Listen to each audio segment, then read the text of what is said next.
वस्तु ही सिद्ध नहीं है, क्योंकि अनेकांतात्मक उन्होंने स्वीकार नहीं किया है।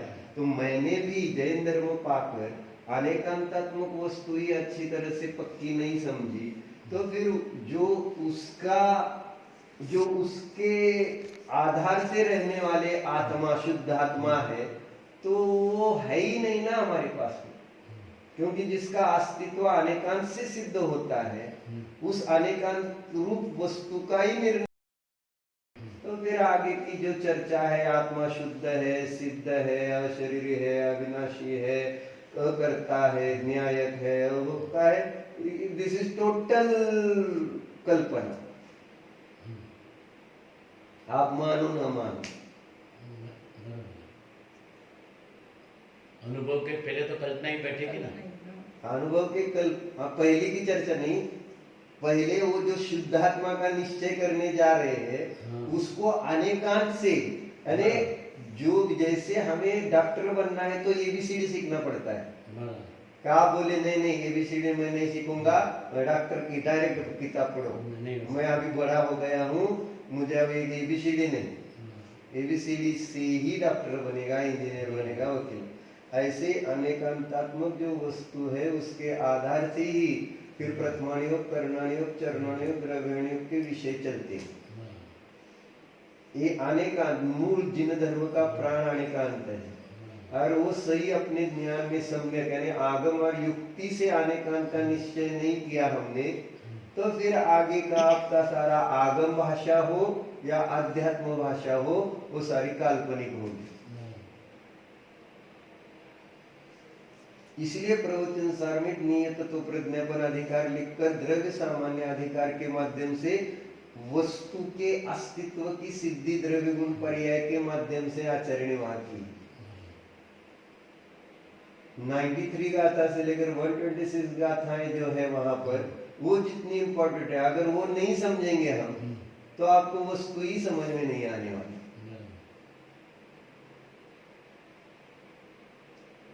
तो वहां पर जो आप्तमीमांसा स्तोत्र में अभी हमने जो कहा वो कारिका 9 नंबर कारिका से 9वीं 10वीं 11वीं 3 कारिका में इसका वर्णन है। भाव एकांत अगर करते हैं तो क्या क्या दोष आते हैं, यानी अभाव का अभाव करते हैं तो क्या क्या दोष आते हैं, तो आपने सबने पढ़ा है।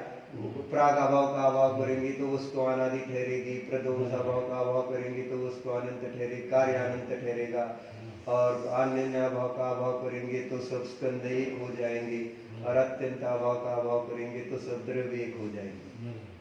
ठीक है। अब एक सिंपल लॉजिक, पहली अत्यंत अभाव किसे कहते हैं? दूसरे द्रव्य में अभाव। पक्का है, एक द्रव्य का दूसरे द्रव्य में अभाव, इसका नाम अत्यंत। ठीक है। एक जीव का पुद्गल धर्म आकाश काल में अभाव, अत्यंत अभाव। एक पुद्गल का जीव धर्म आकाश काल में अभाव, अत्यंत अभाव है। इस प्रकार से है। ठीक है। एक जीव का दूसरे जीव में कौन सा अभाव? अत्यंत। अन्य अभाव नहीं, जीव द्रव्य तो क्या हुआ? पुद्गल का कार्य अन्य अभाव है। अभी प्रश्न है ना, दो द्रव्य है, एक द्रव्य का दूसरे द्रव्य में आपका फोन, द्रव्य का द्रव्य में अभाव, अत्यंत अभाव में कोई शंका है आपको? अत्यंत अभाव में शंका ही नहीं है, क्योंकि एक द्रव्य दूसरे द्रव्य में अभाव ही है। हाँ, वो भी परमानेंट अभाव है। क्या है यहाँ कथन जी जैसा नहीं है। आप पुद्गल द्रव्य में के में अत्यंत अभाव नहीं लागતું એમ તો अत्यंत अभाव तो लागो ने એમાં ये अन्योन्य अभाव में बात करो। मैं अत्यंत अभाव पहले पक्का करना है, बराबर, नहीं तो फिर मुकर नहीं जाना आपकी शब्द से, इसलिए मैं पक्का करके ले रहा हूँ कि दो द्रव्य में अभाव का नाम अभाव मानते हैं कि कहीं फिर बदल करना है इसमें।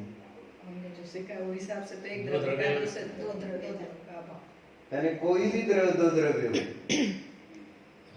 कोई भी दो द्रव्य, कोई भी दो द्रव्य है ना, एक जाति को हो या भिन्न जाति, एक जाति का है भिन्न जाति का है। करेक्ट, शंका नहीं, शंका नहीं है। अब एक जीव का दूसरे जीव में अन्य अभाव तो है नहीं, बराबर। एक पुद्गल द्रव्य परमाणु का दूसरे पुद्गल परमाणु में उसी पर्याय उसी वक्त की पर्याय तो अभाव गिना जाएगा। पर्याय का क्या संबंध मतलब है? उसी वक्त की अभी एक मिनट, मेरी जीव द्रव्य की पर्याय आपकी जीव द्रव्य की पर्याय, दोनों द्रव्य की पर्याय में अन्य अभाव क्या अत्यंत अभाव? अत्यंत अभाव। क्यों? अत्यंत अभाव भिन्न है ना दो द्रव्य भिन्न है ना। यानी प्रदेश भिन्न है, प्रदेश भिन्न है, इस कारण से उसके द्रव्य गुण और पर्याय उनमें अत्यंत अभाव की, सिर्फ द्रव्य गुण में अत्यंत अभाव और पर्याय में अन्य अभाव नहीं नहीं ना। अगर एक जीव द्रव्य का दूसरे जीव द्रव्य के गुण और पर्याय सब में अत्यंत अभाव, तो एक पुद्गल परमाणु के द्रव्य गुण पर्याय का दूसरे पुद्गल परमाणु के द्रव्य गुण पर्याय में कौन सा अभाव? अन्योन्य अभाव। એમના હિસાબે અત્યંત અત્યંત અભાવ અભાવ આવશે. થાય એમ જે સમજાયું ને એ પ્રમાણે અત્યંત અત્યંત અભાવ અભાવ જ જ આવશે. આવશે. કારણ કે એક દ્રવ્ય मैं क्या समझे, आप समझे इसलिए हम पूछ रहे हैं। अब इसलिए मैंने पहले पक्का क्या किया था कि अत्यंत अभाव का नक्की करो, आपने चेंज किया। जब पुद्गल परमाणु पर मैं आया, पुद्गल परमाणु पर जब मैं आया, पुद्गल परमाणु को एक अब द्रव्य मानते हैं कि पुद्गल परमाणु, बराबर है, वो अत्यंत अभाव आएगा। क्यों कि वर्तमान काल की जो है उसकी जो काल बिल मत पकड़ो, वर्तमान काल हो, भूतकाल हो, भविष्य काल हो, वर्तमान की कभी भी कौन सा भी काल हो, अत्यंत अभाव तो तीनों काल में ही लगेगा। तीनों काल का ऐसा नहीं कि एक काल में वर्तमान काल में अन्य अभाव और वो भूत भविष्य में अन्य अभाव, ऐसा थोड़ी होता है क्या? नहीं। अत्यंत अभाव का ही स्पष्ट स्वरूप है, जहाँ प्रदेश भिन्नता होती है वहाँ अत्यंत अभाव होता है। बराबर है। यानी लॉजिकली चलो ना। तो प्रदेश भिन्न का जो आपने बताया, तो पर्याय जो है वो पर्याय प्रदेश भिन्नता में आएगी। द्रव्य फिर की क्या आएगा? अभी द्रव्य की पर्याय दोनों की प्रदेश भिन्नता ना, आपका जीव नहीं, एक ही द्रव्य की एक ही द्रव्य की, तो उसमें पर्याय भिन्नता कैसे आएगी? तो एक ही द्रव्य के प्रदेश के पर्याय भिन्न नहीं होंगे ना, द्रव्य गुण पर्याय एक ही प्रदेश में होंगे ना। मेरे जीव द्रव्य की जो गुण है और पर्याय है वो मेरे असंख्यात प्रदेश में ही होंगे। स्वद्रव्य, स्वक्षेत्र, स्वकाल और स्वभाव वो मेरे असंख्यात प्रदेश में ही होंगे। मेरी पर्याय आप में नहीं, आपकी पर्याय मेरे में नहीं। प्रदेश एक ही है पर्याय गुण और द्रव्य के, एक ही प्रदेश है। उसका नाम ही वहां पर क्या है? स्वचतुष्टय से अस्ति बराबर है। और पर चतुष्टय से नास्ति, माने वो दूसरे में नहीं है, मेरे द्रव्य गुण पर्याय है, वो हिसाब से नास्ति, या दूसरे की मेरे में नहीं है, वो हिसाब से नास्ति। फिर पुद्गल परमाणु का कैसे लगाने? पुद्गल में भी अत्यंत अभाव आ सकता है, वो हिसाब से आ सकता है कि है एक नक्की करना पड़ेगा। इसलिए तो जैन धर्म में ऐसा ये नहीं होता है। जब सिद्धांत की तत्व की चर्चा चलती है तो किसी अपेक्षा से ऐसा, किसी का ऐसा नहीं चलेगा। तत्व तो जैसा है। अब जब हम देख रहे हैं अत्यंत अभाव का लक्षण, तो लक्षण सभी द्रव्य की सभी द्रव्यों में घटित होना चाहिए, अन्यथा वो अव्याप्ति दोष से दूषित होगा या असंभव दोष से दूषित होगा। तो जीव द्रव्य, दो जीव द्रव्यों में तो अत्यंत अभाव है, दो कालाणुओं में,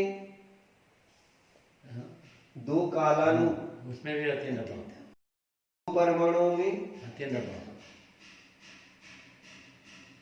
कच्चा की पक्का है? पक्का, क्योंकि दोनों जो है परमाणु अलग भिन्न है ना, प्रदेश भिन्न है। प्रदेश भिन्न है ना। अब ये एक स्कंद है, हाँ, है ना? इसमें स्कंद किसे कहते हैं? अनंत परमाणु जमा करके एक स्कंद પરમાણુ बना કે है। સમૂહ. समूह। परमाणु का समूह। तो इसमें अनंत परमाणु है, हाँ, अनंत परमाणुओं का एक दूसरे में कौन सा अभाव है?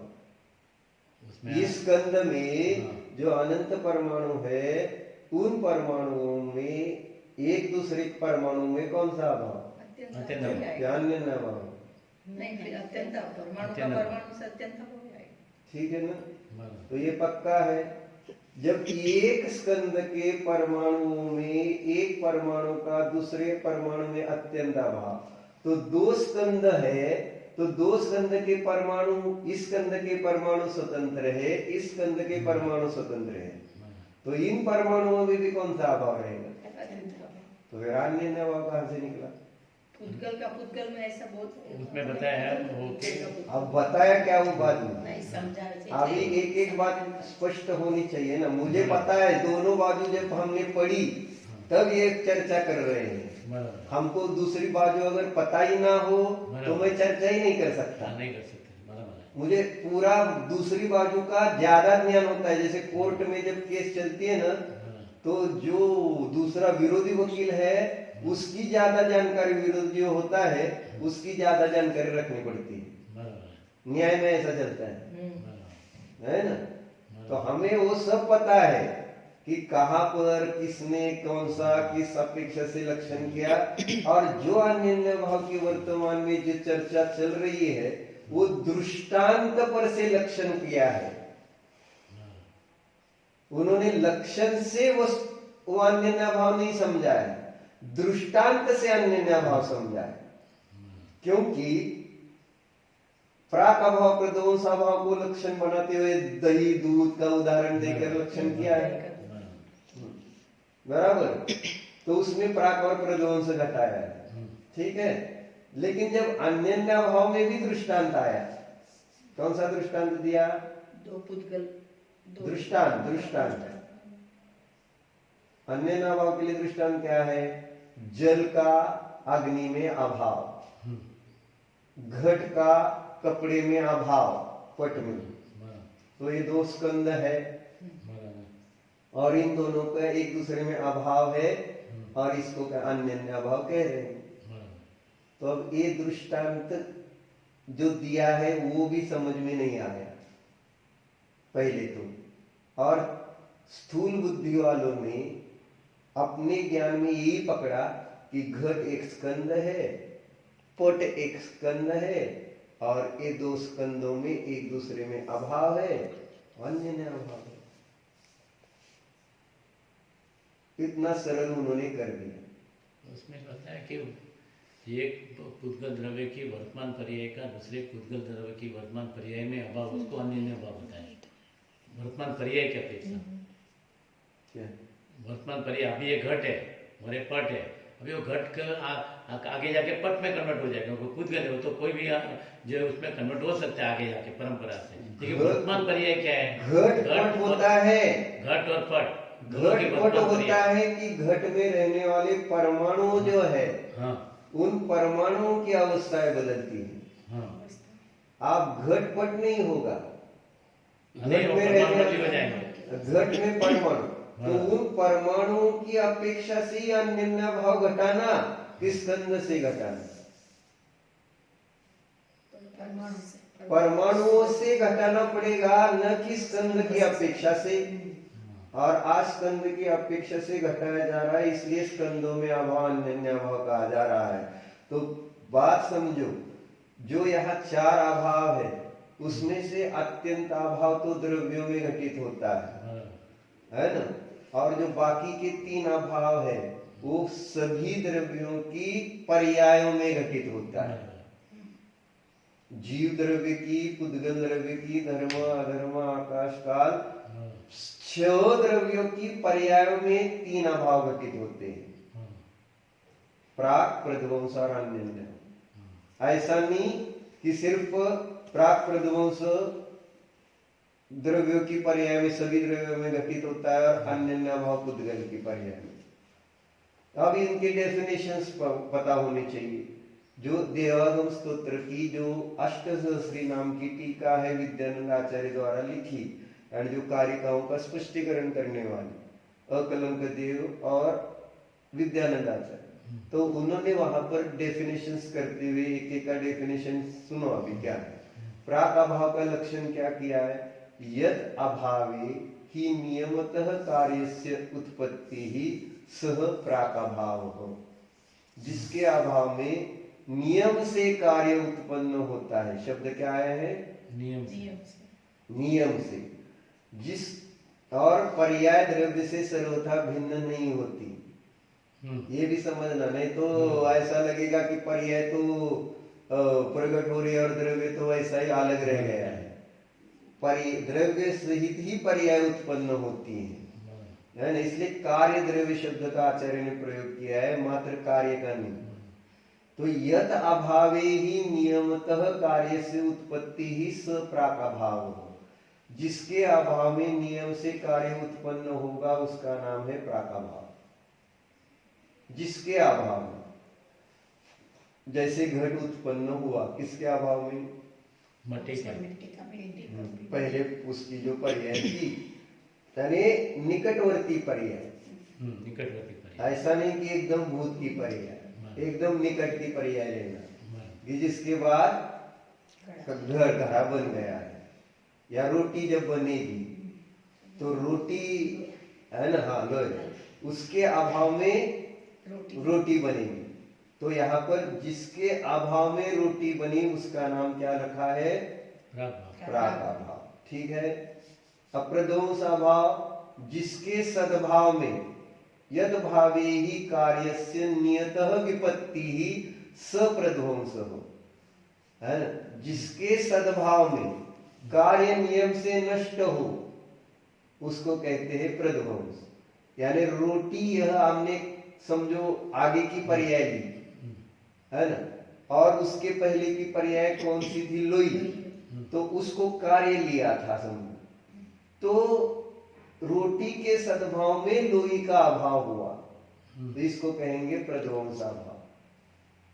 रोटी का सद्भाव, लोहे का अभाव। मूलतः कार्य का सद्भाव और कार्य का अभाव, ये दो बातें हैं प्राक और प्रध्वंस में। एक ही एग्जाम्पल में आपने दोनों लगा दिया। हाँ, एक ही एग्जाम्पल एक ही में ये मतलब दो पर्याय में रोटी ही की दो पर्याय है, रोटी की है, एक लुई है और एक रोटी है। तो इसमें आपने बताया प्राक कि और प्रध्वंस इसमें प्राक और दोनों प्रध्वंस हैं। इसमें लगता है। जैसे इसका अभाव में है, लुई का अभाव में रोटी बनी है, उसको जो है प्राक अभाव, प्राक भाव। और जो इसके है रोटी के सद्भाव में लोई का अभाव हुआ। लेकिन वो तो बोलने में तो एक ही चीज आएगी ना। अभाव में अब मैं किसको कार्य कह रहा हूं और किसको कारण कह रहा हूं वो फर्क आ रहा है। मैंने पहले रोटी को कार्य कहा था प्राक अभाव के समय में, यत भावे ही क्या पहला लक्षण क्या बना था?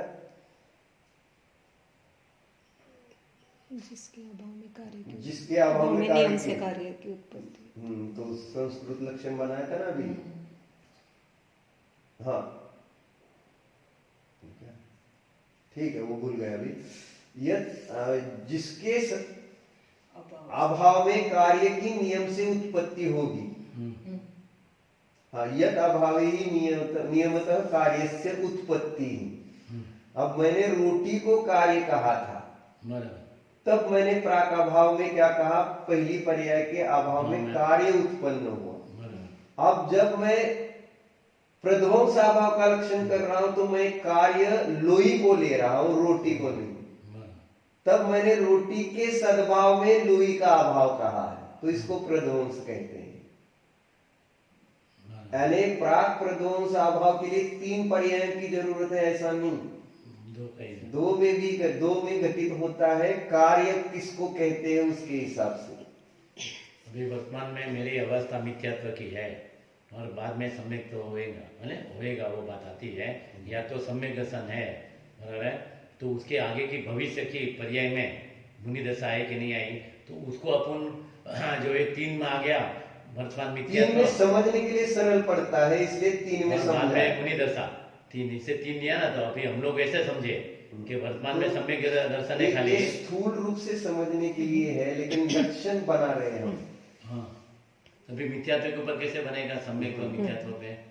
तो ये आपका लक्षण। अब वर्तमान में कौन सा कार्य? दो समझो पर्याय, हाँ, मिथ्यात्व और सम्यक्त्व। बराबर है, बराबर है, तो अभी हमने कार्य लिया सम्यक्त्व बराबर है, बराबर। और प्राक अभाव घटाएंगे तो हाँ। कैसे घटेगा कि मिथ्यात्व के अभाव में सम्यक्त रूप कार्य प्रकट हुआ, उसका नाम है प्राक अभाव।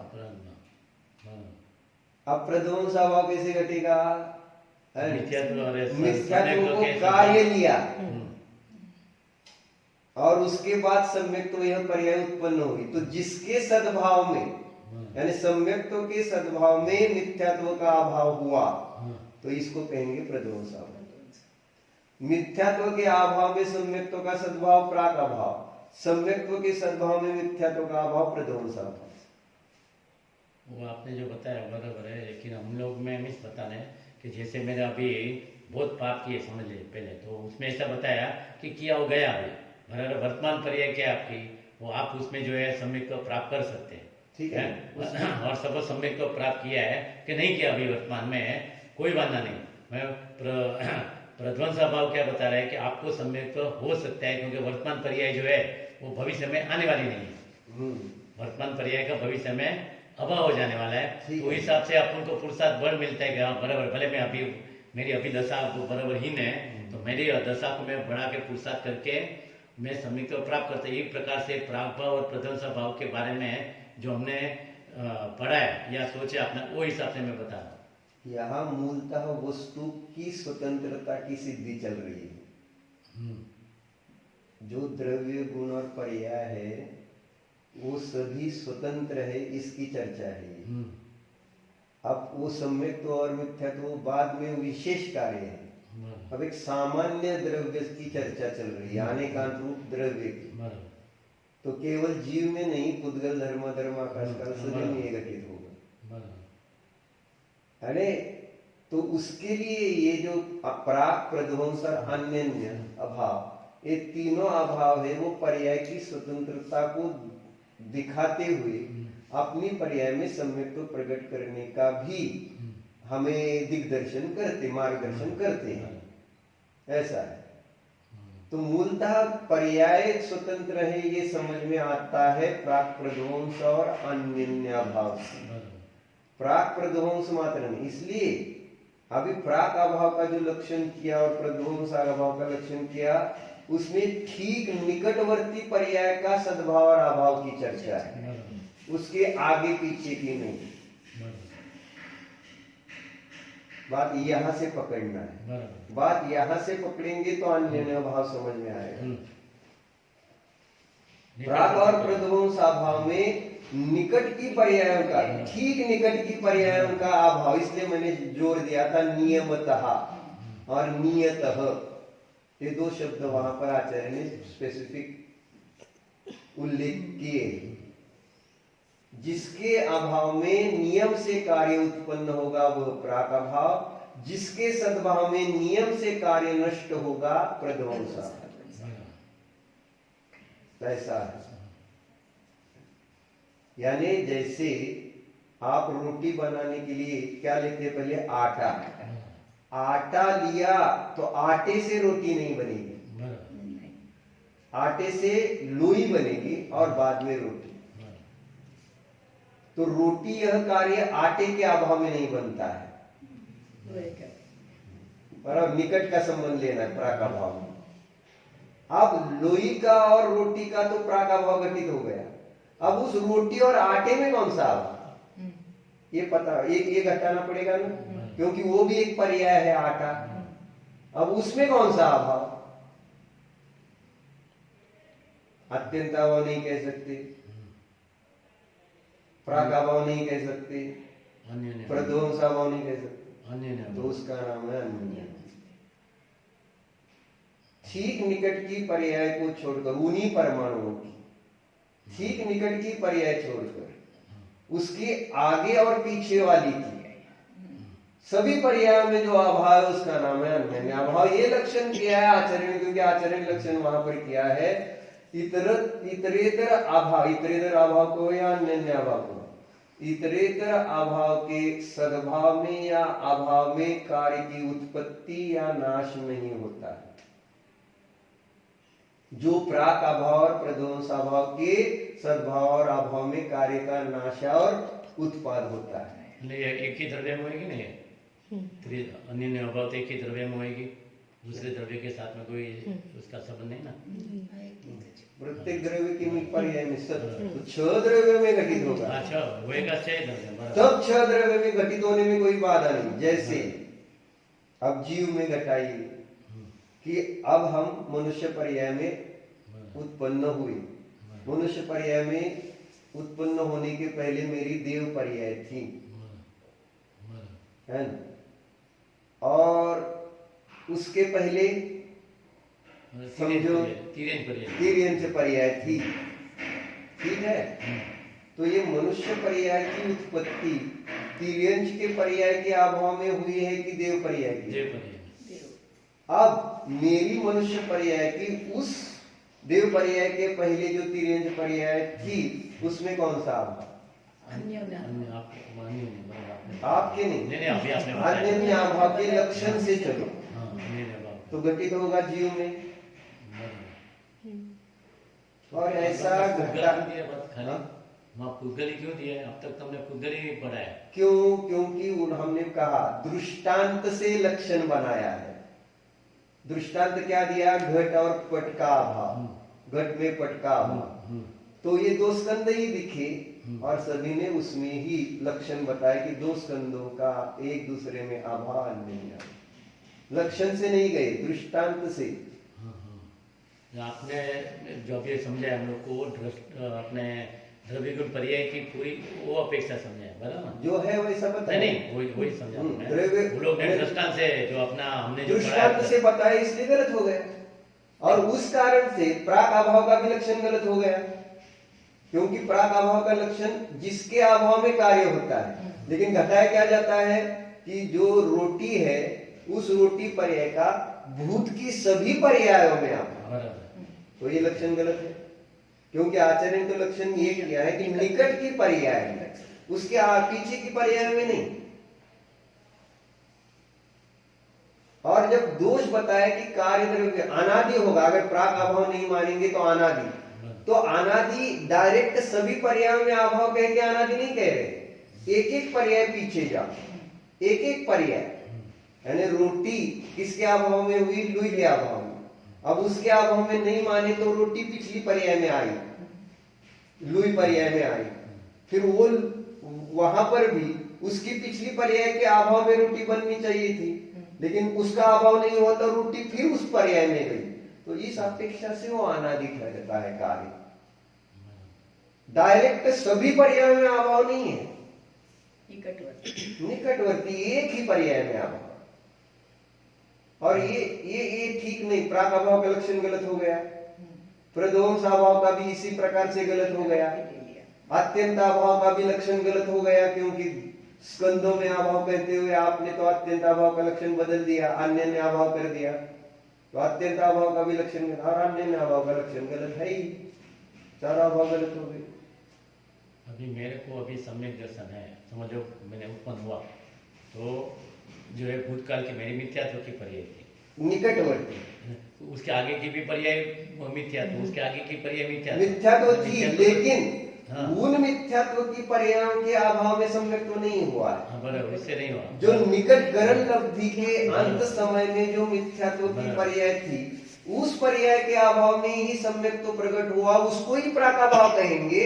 उसके बाकी की पर्यायों में अभाव उसको प्रध्वंस अभाव, प्राकाभाव नहीं कहेंगे। नहीं, जैसे 10 नंबर की पर्याय में सम्यक दर्शन हुआ तो 9 नंबर की पर्याय मिथ्यात्व की, तो 8 से लेके सब पर्याय वो उसमें वो नहीं घटित होगा। प्राक अभाव नहीं, अन्य नाभाव घटित होगा, वहां अन्य नाभाव चले।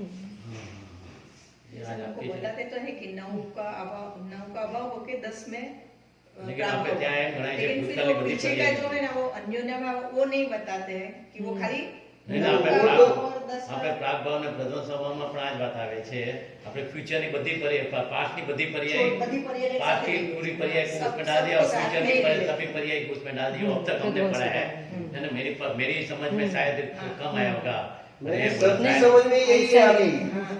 पीछे अभी की वर्तमान में जितना भी अभाव का जहां भी विद्वानों में या कहीं भी चर्चा चल रही है तो ये इसी प्रकार से चल रही है। वो आज आपने अच्छा बताया, एक नई चीज के समझ आया। नहीं जो है नहीं, वो मतलब हमारे लिए नहीं आई ना, आपके लिए तो बराबर है, आपने तो आगम से पढ़ा है, लेकिन हमारी समझ में आज पहली बार आई। अब तक हम नहीं समझते थे। हाँ। हम लोग तो पुद्गल की पर्याय में अन्य भाव समझते हाँ, थे, तो बाकी मैं तो समझते ही नहीं थे। आप जैसे जल का अग्नि में अभाव बताते हैं तो वो कैसे है? तो जल रूप परमाणु थे, उन जल रूप परमाणु का अभाव होकर अग्नि नहीं बनती है। तो वे परमाणु, अभी उसमें इसका लेते हैं, समझो दूसरा उदाहरण अपना घट और पट का लेते हैं तो वो समझ में चल जाता है। घट रूप मिट्टी रूप परमाणु थे, घट रूप, तो वो घट रूप परमाणु जो थे वो घट फूट गया तो वस्त्र बन गया? नहीं नहीं बना। तो वो क्या हो गई, उसकी मिट्टी बनी, यानी खापर बने। पहले से वो टुकड़े बन जाते हैं, फिर उसकी मिट्टी बनी, वो मिट्टी खेत में गई, उस खेत में फिर कपास का बीज बोया गया, तो मिट्टी रूप से परिणत जो परमाणु थे वो उस कपास रूप से परिणत हो गए और उस कपास का वस्त्र बन गया। तो यहाँ वे परमाणुओं की जो घट पर्याय थी वो परमाणु अब पट रूप बन गए, तो बीच में बहुत सारी पर्याय बन गई, इसलिए उसमें अन्य भाव घटित हो रहा है, प्राका भाव नहीं। समझ में आ गया। ऐसी अन्य प्रध्वंसा भाव घटाना आगे के लिए, जैसे पीछे के लिए घटा रहा हूं वैसे आगे के लिए भी घटा और सकते हैं। अभाव, बस। निकटवर्ती। हाँ, निकटवर्ती। तो जल रूप परमाणु थे, उनका अभाव होकर तुरंत अग्नि नहीं बनी, है ना। जल रूप परमाणुओं का परिणमन होते हुए वो पेट्रोल रूप परिणमे, क्योंकि जल में से ही पेट्रोल आ रहा है ना। या दूसरा उदाहरण सहजता से ये भी समझ सकते हैं, जैसे जल है, जल के परमाणु हमने नारियल के पेड़ में डाल दिए, नारियल के पेड़ में से वो नारियल बना, नारियल में से फिर वो तेल निकलता है नारियल का, तो उन जल रूप परमाणुओं का तेल रूप हुआ और फिर उसमें अग्नि जलाई, उस तेल से हमने बात बनाकर उसमें तेल डाला, अग्नि लगाई, तो वो परमाणु अग्नि बन गए। तो उन परमाणु का ट्रेवल देखो आप, यानी जल रूप से अग्नि रूप होने में बीच में बहुत सारी पर्याय गई, इसलिए बीच वाली पर्याय जो है उनमें अन्य भाव बने, ये सारी पर्याय जो है। और आखिर की जो पर्याय थी उसके अभाव में जो अग्नि बनी उसमें प्राकाभाव घटेगा। ये ऐसा नहीं कि ये स्कंद है, अब इसके संबंध में समझो मैंने दो टुकड़े कर दिए, अभी इस स्कंद में कौन सा अभाव है परमाणुओं का, एक दूसरे में अत्यंत एक दूसरे में कौन सा अभाव, परमाणु अत्यंत अत्यंत अभाव है। अब एक, लेकिन इस स्कंद को तो आप एक मान रहे हैं ना अभी, अब इसके दो टुकड़े कर दिए मैंने, तो इन दो स्कंदों के टुकड़ों में कौन सा अभाव होगा, मैंने इसके दो टुकड़े कर दिए तो दो स्कंद है ना, तो कौन सा अभाव होगा दो में, उसमें भी अत्यंत अभाव तो आएगा ही। अरे अत्यंत अभाव ही होना चाहिए, लेकिन आपने जो पढ़ा है उस हिसाब से अन्य अभाव होता है, क्योंकि दो स्कंदों में अन्य अभाव बोलते हैं, तो मैंने इसके दो टुकड़े किए तो अन्य अभाव, फिर इसके टुकड़े टुकड़े टुकड़े करते जाएंगे तो फिर आप में आखिर में आकर बोलेंगे अत्यंत अभाव। अन्योन्याभाव की पूरी डेफिनेशन डिफरेंट है। हमने जो पढ़ा है उसमें क्या है कि अन्य अभाव में एक द्रव्य की वर्तमान पर्याय का एक द्रव्य में पुद्गल स्कंद वर्तमान पुद्गल स्कंद का दूसरे वर्तमान पुद्गल स्कंद में उसी पुद्गल स्कंद की दूसरी पर्याय भूतकाल के उसमें अभाव नहीं, ऐसा नहीं है। घट और पट लिया है ना, हाँ। तो वर्तमान के दो, ये दो पिलोज है, इन दो में कौन सा अभाव है, तो अन्य में अभाव बोल रहे। वर्तमान में दो पिलोज, दो स्कंद है, तो इन दोनों में अभाव अत्यंत अभाव क्या अन्य अभाव, समझा है। वर्तमान की दो ये पर्याय उनमें कौन सा अन्य अभाव क्या अत्यंत अभाव, अत्यंत अभाव अत्यंत अभाव है, अन्य अभाव नहीं है। नहीं लोग पुद्गल का याद करनी पड़ेगी। नहीं समझाય હા સમજાઈ ગયું છે પણ આપણે આપણા મગજમાં હોય ને કે બે પુદ્ગલ નહીં नहीं बराबर है। आप बोलो, आप अगर पर्याय की स्वतंत्रता ही समझ में नहीं आई तो द्रव्य की स्वतंत्रता समझ में नहीं आई तो समय सार क्या समझेगा, मैं न्याय को समझने से समय सार समझेगा, ये तो कल्पना हो जाएगी, कल्पना, क्योंकि अभाव ही नहीं समझा है तो भाव कैसे समझेगा। अनंत काल क्यों हमारा संसार में गया, न्यायक पहली बार पढ़ नहीं रहे बुंद बुंद का, या आप जो प्रवचन सुन रहे वो पहली बार नहीं आप समझ रहे, आपने भी इस पर प्रवचन बहुत उससे भी ज्यादा अच्छे किए हैं, फिर भी अपना संसार खत्म नहीं हुआ। क्यों, बेसिक्स गलत है। इसलिए जैन धर्म में प्राय है बेसिक्स सही करो, बेसिक्स सही करेंगे तो आगे का काम सरल हो जाता है। बेसिक्स गलत रहेंगे तो अन्य मत तो हाजिर है अपने पास।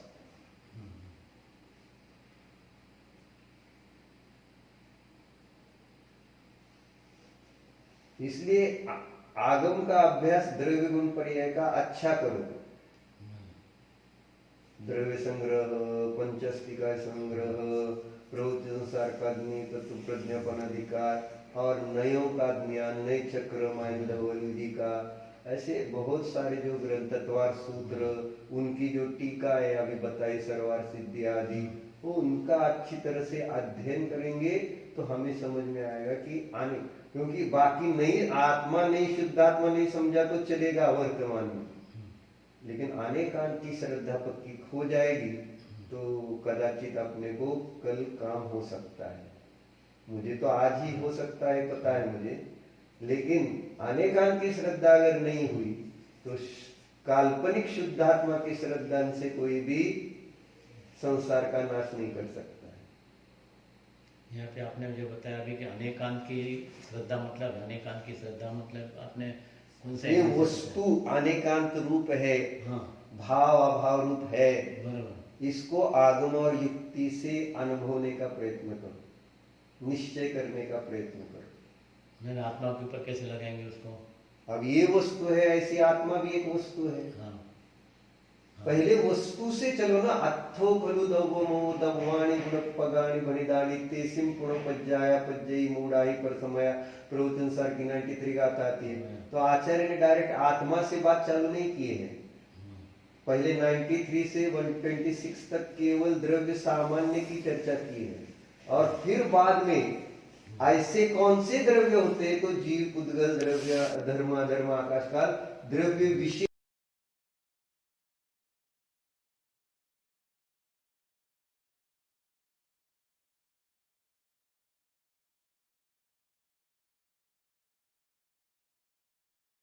पदार्थ है, और वो पदार्थ द्रव्य गुण पर्यायात्मक है। ये द्रव्य गुण पर्याय क्या होते हैं ये समझो। इसलिए जैन सिद्धांत प्रवेशिका में डायरेक्ट जीव द्रव्य नहीं समझा है, पहले द्रव्य गुण और पर्याय समझा। और ऐसा द्रव्य गुण पर्याय वाला पदार्थ जीव होता है जिसमें चेतना होती है। इस पद्धति से जाएंगे तो जीव द्रव्य का निश्चय पक्का होते, उसका अस्तित्व का कंफर्मेशन, श्रद्धान होता हुआ हम सम्यक दर्शन, शुद्धात्मा का अनुभव करके सम्यक दर्शन कर सकते। हमें अभी अस्तित्व का कंफर्मेशन नहीं है, इसलिए तो सम्यक तो संबंधी, न्यायिक संबंधी कॉन्फिडेंस नहीं आ रहा है आपको। यह एक चीज है, चैतन्य स्वरूप आत्मा है, इसका ही आपको अभी निश्चय नहीं है। वो एकदम साइंटिफिक है, वैज्ञानिक है। साइंटिस्ट ऐसे कल्पना से नहीं जाता, वस्तु को लेकर उसकी एनालिसिस करता हुआ फिर आखिर जाकर उसका जो भी शोध प्रबंध है वो निष्कर्ष निकालता है। वो डायरेक्ट निष्कर्ष नहीं निकलेगा। ये है, पहले क्या है वो ये नहीं कहेगा, मैंने कहा ये जीव है, आपने मान लिया, ऐसा ही हो गया है यार। तो मैं ये इसको जीव नहीं कहूंगा, अभी मेरे लिए एक वस्तु है। अब ये वस्तु क्या है उसको पहले द्रव्य गुण पर्याय से, फिर इसको जीव तो कहना, फिर उसके बाद इसको पुद्गल क्यों कहना बाद में। ये तो रटा रटाया हुआ है, स्पर्श रसगंध और चेतना, उसमें कोई दम नहीं है। हाँ, बाकी पाप की जगह ये अच्छा कर रहे हो नाम कहेंगे, आपके संक्लेश परिणाम नहीं हो रहे, नहीं तो विषय भोगों के आप में संक्लेश होते, उससे अच्छा है, इससे आपको स्वर्ग मिलेगा। फिर वहां विषय भोग भोगेंगे हम, और वापिस कहीं ना कहीं है ना एक इंद्रिय आदि बन जाएंगे। ये इतना हम जो है वेद विज्ञान कर रहे हैं, अभ्यास कर रहे हैं, कुछ नहीं, इतना हम द्रव्य गुण पर्याय का समझ रहे हैं, सब कुछ कर रहे हैं, तो भावांतर में ऐसे द्रव्य क्षेत्र काल में रखे नहीं जाएंगे। कुछ नहीं।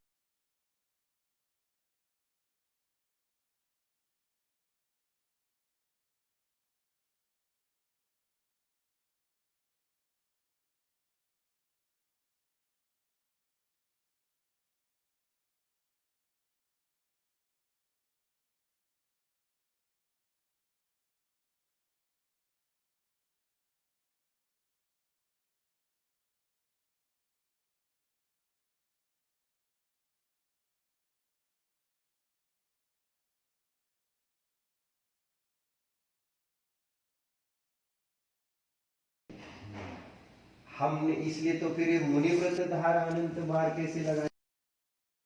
आचार्य राष्ट्र पहाड़ में लिखा है जिसके बीच में पिंच कमंडल के ये हो गए। मेरू पर्वत देखो। हाँ